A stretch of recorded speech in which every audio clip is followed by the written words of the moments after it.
श्रीकमलापत्यष्टकं भुजगतल्पगतं घनसुन्दरं गरुडवाहनमम्बुजलोचनं नलिनचक्रगदाकरमव्ययं भजत रे मनुजाः कमलापतिम् अलिकुलासितकोमलकुन्तलं विमलपीतदुकूलमनोहरं जलधिजाश्रितवामकलेबरं भजत रे मनुजाः कमलापतिम्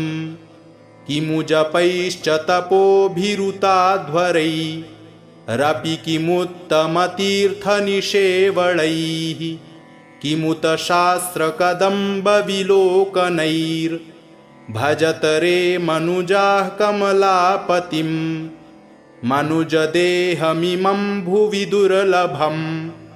समधिगम्य सुरैरपि वाञ्छितं विषयलम्पटतामपहाय वै भजत रे मनुजाः कमलापतिम् नवनीता न सुतो न सहोदरो न हि पिता जननी न च बान्धवः व्रजति साकमनेन जनेन वै भजत रे मनुजाः कमलापतिम् सकलमेव चलं सचराचरं जगदिदं सुतरां धनयौवनं समवलोक्य विवेकदृशा द्रुतं भजत रे मनुजाः कमलापतिम्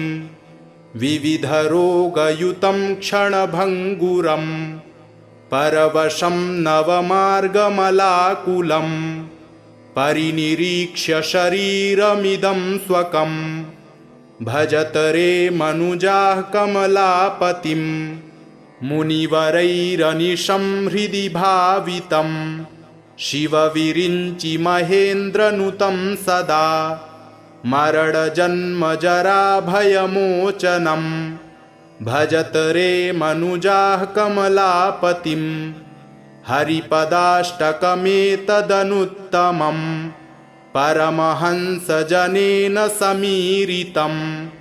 पठति यस्तु समाहितचेतसा व्रजति विष्णुपदं स नरो ध्रुवं भुजगतल्पगतं घनसुन्दरं गरुडवाहनमम्बुजलोचनं नलिनचक्रगदाकरमव्ययं भजत रे मनुजाः कमलापतिम् अलिकुलासितकोमलकुन्तलं विमलपीतदुकूलमनोहरं जलधिजाश्रितवामकलेबरं भजत रे मनुजाः कमलापतिम् किमु जपैश्च तपोभिरुताध्वरैरपि किमुत्तमतीर्थनिषेवणैः किमुत शास्त्रकदम्बविलोकनैर्भजत रे मनुजाः कमलापतिम् मनुजदेहमिमं भुवि दुर्लभं समधिगम्य सुरैरपि वाञ्छितं विषयलम्पटतामपहाय वै भजत रे मनुजाः कमलापतिम् नवनीता न सुतो न सहोदरो न हि पिता जननी न च बान्धवः व्रजति साकमनेन जनेन वै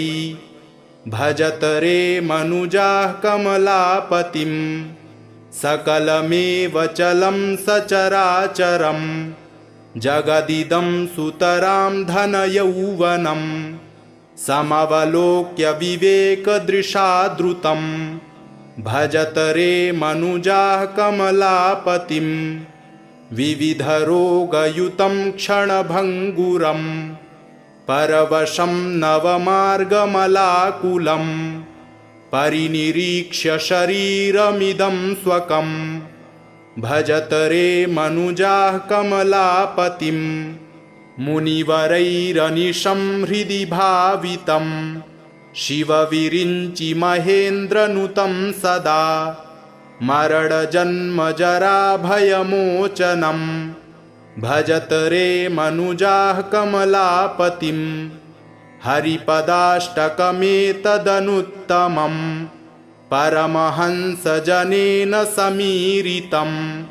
पठति यस्तु समाहितचेतसा व्रजति विष्णुपदं स नरो ध्रुवं भुजगतल्पगतं घनसुन्दरं गरुडवाहनमम्बुजलोचनं नलिनचक्रगदाकरमव्ययं भजत रे मनुजाः कमलापतिम् अलिकुलासितकोमलकुन्तलं विमलपीतदुकूलमनोहरं जलधिजाश्रितवामकलेबरं भजत रे मनुजाः कमलापतिं किमु जपैश्च तपोभिरुताध्वरैरपि किमुत्तमतीर्थनिषेवणैः किमुत शास्त्रकदम्बविलोकनैर्भजत रे मनुजाः कमलापतिं मनुजदेहमिमं भुवि दुर्लभं समधिगम्य सुरैरपि वाञ्छितं विषयलम्पटतामपहाय वै भजत रे मनुजाः कमलापतिं नवनीता न सुतो न सहोदरो न हि पिता जननी न च बान्धवः व्रजति साकमनेन जनेन वै भजत रे मनुजाः कमलापतिं सकलमेव चलं सचराचरं जगदिदं सुतरां धनयौवनं समवलोक्य विवेकदृशादृतं भजत रे मनुजाः कमलापतिं विविधरोगयुतं क्षणभङ्गुरं परवशं नवमार्गमलाकुलं परिनिरीक्ष्य शरीरमिदं स्वकं भजत रे मनुजाः कमलापतिं मुनिवरैरनिशं हृदि भावितं शिवविरिञ्चि महेन्द्रनुतं सदा मरणजन्मजराभयमोचनं भजत रे मनुजाः कमलापतिं हरिपदाष्टकमेतदनुत्तमं परमहंसजनेन समीरितं पठति यस्तु समाहितचेतसा व्रजति विष्णुपदं स नरो ध्रुवं भुजगतल्पगतं घनसुन्दरं गरुडवाहनमम्बुजलोचनं नलिनचक्रगदाकरमव्ययं भजत रे मनुजाः कमलापतिम् अलिकुलासितकोमलकुन्तलं विमलपीतदुकूलमनोहरं जलधिजाश्रितवामकलेबरं भजत रे मनुजाः कमलापतिं किमु जपैश्च तपोभिरुताध्वरैरपि किमुत्तमतीर्थनिषेवणैः किमुत शास्त्रकदम्बविलोकनैर्भजत रे मनुजाः कमलापतिं मनुजदेहमिमं भुवि दुर्लभं समधिगम्य सुरैरपि वाञ्छितं विषयलम्पटतामपहाय वै भजत रे मनुजाः कमलापतिं नवनीता न सुतो न सहोदरो न हि पिता जननी न च बान्धवः व्रजति साकमनेन जनेन वै भजत रे मनुजाः कमलापतिं सकलमेव चलं सचराचरं जगदिदं सुतरां धनयौवनं समवलोक्य विवेकदृशादृतं भजत रे मनुजाः कमलापतिं विविधरोगयुतं क्षणभङ्गुरं परवशं नवमार्गमलाकुलं परिनिरीक्ष्य शरीरमिदं स्वकं भजत रे मनुजाः कमलापतिं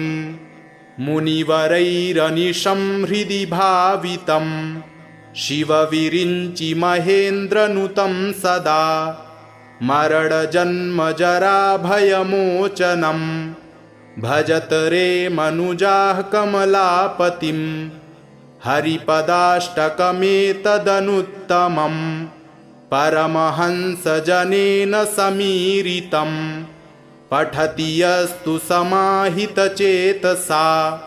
व्रजति विष्णुपदं स नरो ध्रुवं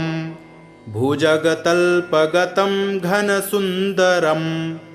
गरुडवाहनमम्बुजलोचनं नलिनचक्रगदाकरमव्ययं भजत रे मनुजाः कमलापतिं अलिकुलासितकोमलकुन्तलं विमलपीतदुकूलमनोहरं जलधिजाश्रितवामकलेबरं भजत रे मनुजाः कमलापतिं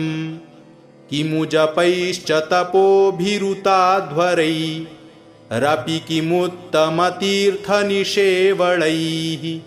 किमुत शास्त्रकदम्बविलोकनैर्भजत रे मनुजाः कमलापतिं मनुजदेहमिमं भुवि दुर्लभं समधिगम्य सुरैरपि वाञ्छितं विषयलम्पटतामपहाय वै भजत रे मनुजाः कमलापतिं नवनीता न सुतो न सहोदरो न हि पिता जननी न च बान्धवः व्रजति साकमनेन जनेन वै भजत रे मनुजाः कमलापतिं सकलमेव चलं सचराचरं जगदिदं सुतरां धनयौवनं समवलोक्य विवेकदृशा द्रुतं भजत रे मनुजाः कमलापतिं विविधरोगयुतं क्षणभङ्गुरं परवशं नवमार्गमलाकुलं परिनिरीक्ष्य शरीरमिदं स्वकं भजत रे मनुजाः कमलापतिं मुनिवरैरनिशं हृदि भावितं शिवविरिञ्चि महेन्द्रनुतं सदा मरणजन्मजराभयमोचनं भजत रे मनुजाः कमलापतिं हरिपदाष्टकमेतदनुत्तमं परमहंसजनेन समीरितं पठति यस्तु समाहितचेतसा व्रजति विष्णुपदं स नरो ध्रुवं भुजगतल्पगतं घनसुन्दरं गरुडवाहनमम्बुजलोचनं नलिनचक्रगदाकरमव्ययं भजत रे मनुजाः कमलापतिं अलिकुलासितकोमलकुन्तलं विमलपीतदुकूलमनोहरं जलधिजाश्रितवामकलेबरं भजत रे मनुजाः कमलापतिं किमु जपैश्च तपोभिरुताध्वरैरपि किमुत्तमतीर्थनिषेवणैः किमुत शास्त्रकदम्बविलोकनैर्भजत रे मनुजाः कमलापतिं मनुजदेहमिमं भुवि दुर्लभं समधिगम्य सुरैरपि वाञ्छितं विषयलम्पटतामपहाय वै भजत रे मनुजाः कमलापतिं नवनीता न सुतो न सहोदरो न हि पिता जननी न च बान्धवः व्रजति साकमनेन जनेन वै भजत रे मनुजाः कमलापतिं सकलमेव चलं सचराचरं जगदिदं सुतरां धनयौवनं समवलोक्य विवेकदृशा द्रुतं भजत रे मनुजाः कमलापतिं विविधरोगयुतं क्षणभङ्गुरं परवशं नवमार्गमलाकुलं परिनिरीक्ष्य शरीरमिदं स्वकं भजत रे मनुजाः कमलापतिं मुनिवरैरनिशं हृदि भावितं शिवविरिञ्चि महेन्द्रनुतं सदा मरणजन्मजराभयमोचनं भजत रे मनुजाः कमलापतिं हरिपदाष्टकमेतदनुत्तमं परमहंसजनेन समीरितं पठति यस्तु समाहितचेतसा व्रजति विष्णुपदं स नरो ध्रुवं भुजगतल्पगतं घनसुन्दरं गरुडवाहनमम्बुजलोचनं नलिनचक्रगदाकरमव्ययं भजत रे मनुजाः कमलापतिं अलिकुलासितकोमलकुन्तलं विमलपीतदुकूलमनोहरं जलधिजाश्रितवामकलेबरं भजत रे मनुजाः कमलापतिं किमु जपैश्च तपोभिरुताध्वरैरपि किमुत्तमतीर्थनिषेवणैः किमुत शास्त्रकदम्बविलोकनैर्भजत रे मनुजाः कमलापतिं मनुजदेहमिमं भुवि दुर्लभं समधिगम्य सुरैरपि वाञ्छितं विषयलम्पटतामपहाय वै भजत रे मनुजाः कमलापतिं नवनीता न सुतो न सहोदरो न हि पिता जननी न च बान्धवः व्रजति साकमनेन जनेन वै भजत रे मनुजाः कमलापतिं सकलमेव चलं सचराचरं जगदिदं सुतरां धनयौवनं समवलोक्य विवेकदृशा द्रुतं भजत रे मनुजाः कमलापतिं विविधरोगयुतं क्षणभङ्गुरं परवशं नवमार्गमलाकुलं परिनिरीक्ष्य शरीरमिदं स्वकं भजत रे मनुजाः कमलापतिं मुनिवरैरनिशं हृदि भावितं शिवविरिञ्चि महेन्द्रनुतं सदा मरणजन्मजराभयमोचनं भजत रे मनुजाः कमलापतिं हरिपदाष्टकमेतदनुत्तमं परमहंसजनेन समीरितं पठति यस्तु समाहितचेतसा व्रजति विष्णुपदं स नरो ध्रुवं भुजगतल्पगतं घनसुन्दरं गरुडवाहनमम्बुजलोचनं नलिनचक्रगदाकरमव्ययं भजत रे मनुजाः कमलापतिं अलिकुलासितकोमलकुन्तलं विमलपीतदुकूलमनोहरं जलधिजाश्रितवामकलेबरं भजत रे मनुजाः कमलापतिं किमु जपैश्च तपोभिरुताध्वरैरपि किमुत्तमतीर्थनिषेवणैः किमुत शास्त्रकदम्बविलोकनैर्भजत रे मनुजाः कमलापतिं मनुजदेहमिमं भुवि दुर्लभं समधिगम्य सुरैरपि वाञ्छितं विषयलम्पटतामपहाय वै भजत रे मनुजाः कमलापतिं नवनीता न सुतो न सहोदरो न हि पिता जननी न च बान्धवः व्रजति साकमनेन जनेन वै भजत रे मनुजाः कमलापतिं सकलमेव चलं सचराचरं जगदिदं सुतरां धनयौवनं समवलोक्य विवेकदृशा द्रुतं भजत रे मनुजाः कमलापतिं विविधरोगयुतं क्षणभङ्गुरं परवशं नवमार्गमलाकुलं परिनिरीक्ष्य शरीरमिदं स्वकं भजत रे मनुजाः कमलापतिं मुनिवरैरनिशं हृदि भावितं शिवविरिञ्चि महेन्द्रनुतं सदा मरणजन्मजराभयमोचनं भजत रे मनुजाः कमलापतिं हरिपदाष्टकमेतदनुत्तमं परमहंसजनेन समीरितं पठति यस्तु समाहितचेतसा व्रजति विष्णुपदं स नरो ध्रुवं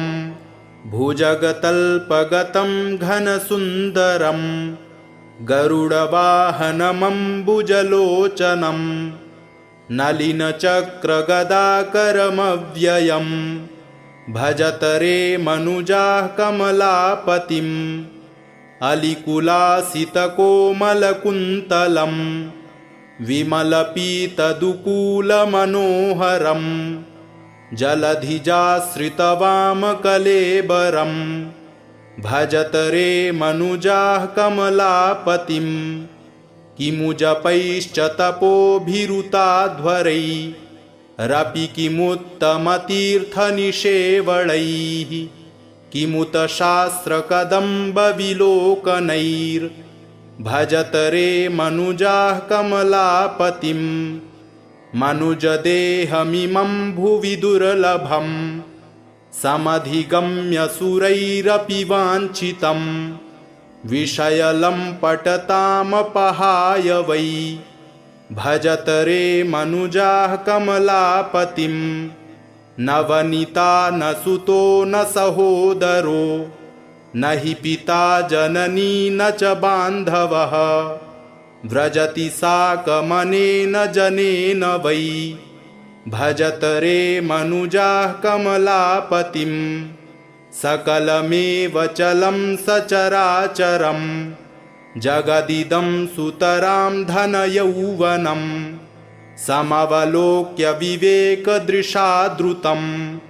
भजत रे मनुजाः कमलापतिं